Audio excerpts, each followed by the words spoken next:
تعرف، والله تعب المشوار. حاسس عم نعيش بعصر الجنون، والبلد صايرة مثل ضيعة ضايعة، وعم نركض فيها صايعين ضايعين، وكأننا بعش المجانين. الله وكيلك.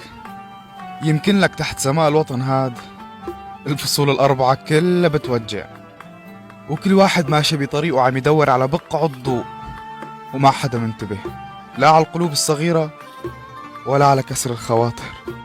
فعبالي الحياة تغض نظر وتاخد لها دقيقة صمت، ونرجع بالزمن لأيام الدراسي، أو صارت خليها لأيام الولدني. ايه هديك الأيام كنا كلنا الأخوة نجتمع ببيت جدي، ونرجع على بيتنا عائلتي وأنا، ونتفرج على باب الحارة وأمهاتنا عاملين جلسات نسائية. فعلا كنا سوبر فاميلي. طيب بتتذكر لما كانت الأحلام كبيرة وكلنا أمل إنه بكرة أحلى، وبعدها كبرنا شوي، كل حدا فينا حب صبي وصار من أهل الغرام بعد ما كان من أهل الراي.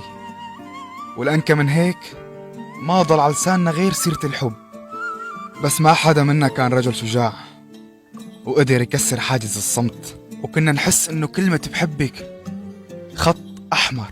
طيب وبعدين؟ معقول زمن العار ما يخلص والحياة ما يكون عندها ولا ذرة من الغفران؟ معقول نقضيها هيك على رصيف الذاكرة؟